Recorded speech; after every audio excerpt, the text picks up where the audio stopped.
Salut tout le monde, c'est Monsieur de Paris et on se retrouve pour une nouvelle vidéo sur Clash Royale.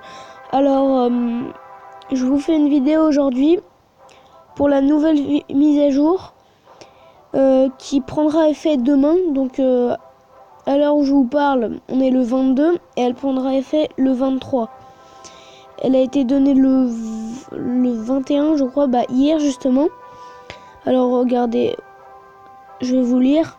Notre approche de l'équilibrage des cartes de Clash Royale est basée sur un mélange d'essais de stratégie et d'observation des statistiques dont nous disposons, en particulier sur les taux d'utilisation des cartes et les taux de victoire. Vous pouvez donc compter sur des modifications d'équilibrage mensuelles qui permettront au jeu de fonctionner parfaitement et de rester aussi amusant que possible. Cette fois-ci, nous allons nous intéresser au désormais célèbre barbare d'élite, diminuer la puissance de certaines des unités défensives les plus utilisées et plus encore. Alors du coup, on commence avec le barbare d'élite. Donc je ne joue pas encore, mais j'ai bien vu comment il fait mal en vidéo. Je l'ai trouvé un petit peu cheaté honnêtement. Donc là, il va avoir moins 4% de points de vie. Donc ça va lui faire quand même... ça va lui faire beaucoup moins de dégâts. Ça va se sentir dans les combats. Après, moins 4% de dégâts, ça va aussi... Enfin, les dégâts, ils faisaient bien mal. Donc ça va moins... Comment vous dire, ça va moins faire mal. Puis on va pouvoir le tuer plus facilement. Puis vitesse de frappe ralentie de 1,4 à 1,5 secondes. Faut voir si ça a changé énormément. Faut voir. Honnêtement, je sais pas vraiment parce que je joue pas cette carte. Je suis pas assez haut en arène pour jouer cette carte. Bon. Séparément, ces changements sont assez limités, mais leur effet combiné devrait être plutôt évident et faire des barbares d'élite des adversaires un peu moins redoutables. C'est ce que je vous disais. Nous voulons ramener leur puissance à un niveau raisonnable sans pour autant les rendre trop faibles. Parce que je pense que quand ils les ont sortis, les barbares, ils les ont un peu abusés. Alors, par contre, le zap ou le sort d'électrocution, ça va bien faire mal. Hein, parce que souvent, ils pouvaient tuer... ils faisaient pas mal de dégâts. Donc là, moins 6% de dégâts, ça va faire... je sais pas ce que vous pensez, mais ça va faire bien mal, je pense. Donc l'électrocution est depuis longtemps une des cartes les plus utilisées du jeu. Donc on l'utilise beaucoup, mais je pense que on va moins l'utiliser du coup.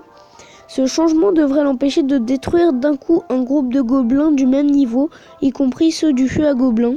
Donc vous voyez, on pourra plus tuer le feu à gobelins avec. Et donner à d'autres sorts, par exemple les flèches, de meilleures chances de jouer un rôle de ce type. Pourquoi pas la boule de feu. Après, il y a l'électro-sorcier. Donc, comme vous pouvez le voir, ça va faire bien mal quand même. Je ne joue pas non plus. Mais plus 9 de points de vie, je vous dis pas. Ça va... Bon, il avait pas énormément de vie, mais je pense que ça va... Ils en ont mis beaucoup là, parce que ça va... Comment vous expliquer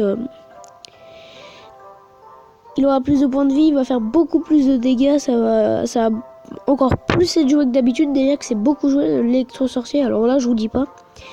Donc moins 6 de dégâts de génération, ça c'est la même chose que le sort d'électrocution ou le zap, parce que en fait c'est quand il apparaît, comme vous savez, il fait un sort d'électrocution. Donc je vais vous lire, l'élément à retenir est que la boule de feu ne pourra plus éliminer un électro-sorcier du même niveau. Donc ça c'est un peu plus pratique pour ceux qui jouent l'électro-sorcier.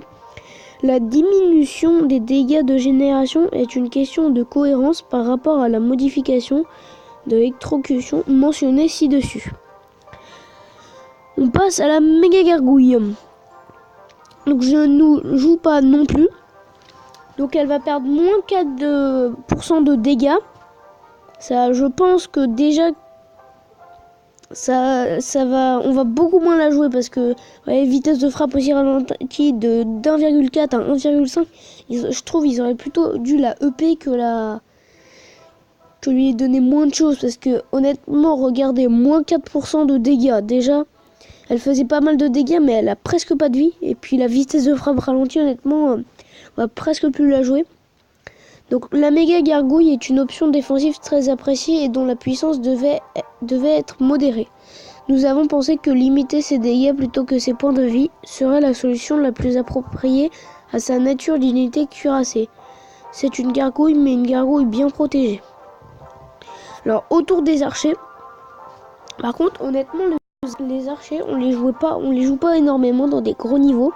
Donc moins 4% de points de vie, je comprends pas quoi, parce que ils auraient pu faire ça avec les gobelins à lance, ça aurait fait tout pareil. Parce que si ça se trouve ils ont juste choisi cette carte là, bon je vais vous lire.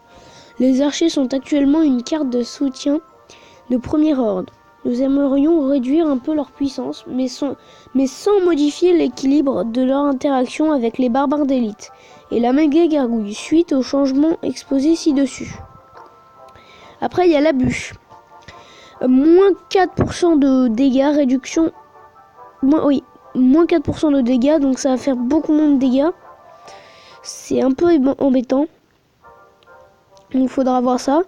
Puis réduction de l'effet de recul. Donc du coup, quand elle passera, vous savez, quand on la lancera dans la map, et ça fera moins reculer la troupe en fait. Elle ira moins loin. Elle reculera moins loin. Donc je vous lis.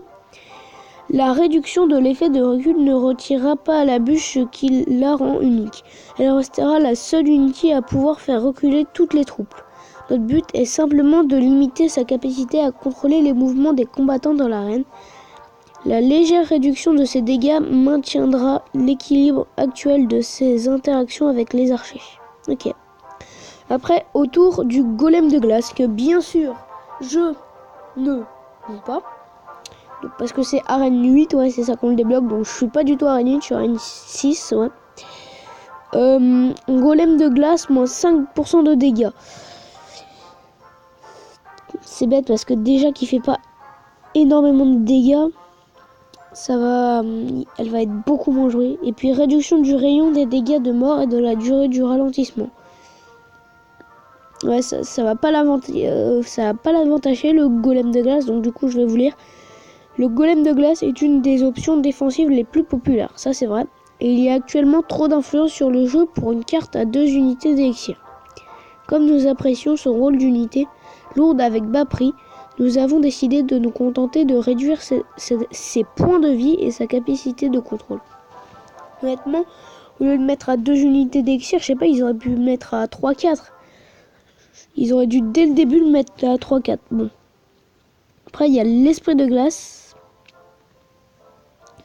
Esprit de glace, moins 10% de dégâts. Par contre, ça, je vous dis pas. Ça va vraiment changer le jeu.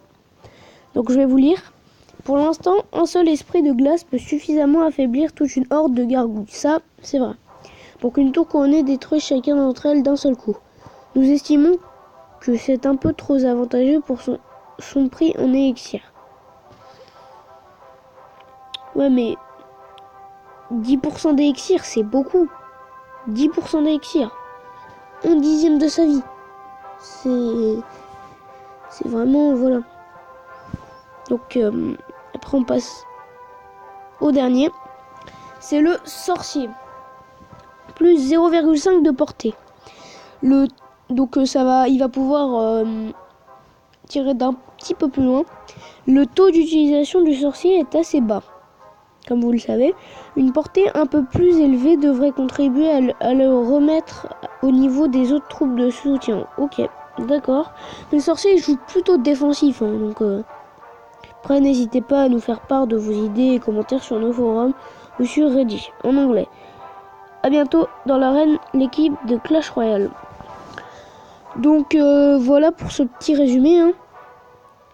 Mais comme je vous dis, l'esprit de glace, ça fait beaucoup à enlever. Après le sorcier, pourquoi pas. Le golem de glace, ils auraient dû le mettre à 3-4 d'élixir dès le début. La bûche, elle va être beaucoup moins jouée, je pense. Les archers, bon, voilà, on va pas en parler. La méga gargouille, elle va être beaucoup moins jouée aussi. L'électrosorcier, par contre, malheureusement, que les sorts d'électrocution, il va être baissé. Il va quand même être joué avec les plus 9% de points de vie. Après, il y a l'électrocution qui est baissée. Et puis, les barbares d'élite qui vont, je pense, être quand même beaucoup moins joués. C'est dommage, je les aurais jamais eu cheatés les barbares d'élite parce que ça m'étonnera que je les ai avant demain. Donc voilà. Avant de terminer cette vidéo, je tiens à faire une grosse dédicace à Karl. Donc Karl, si tu passes par là, voilà. Donc du coup, j'espère que vous aurez bien aimé cette vidéo. Si vous avez bien aimé, bah tant mieux. Et je vous dis à la prochaine.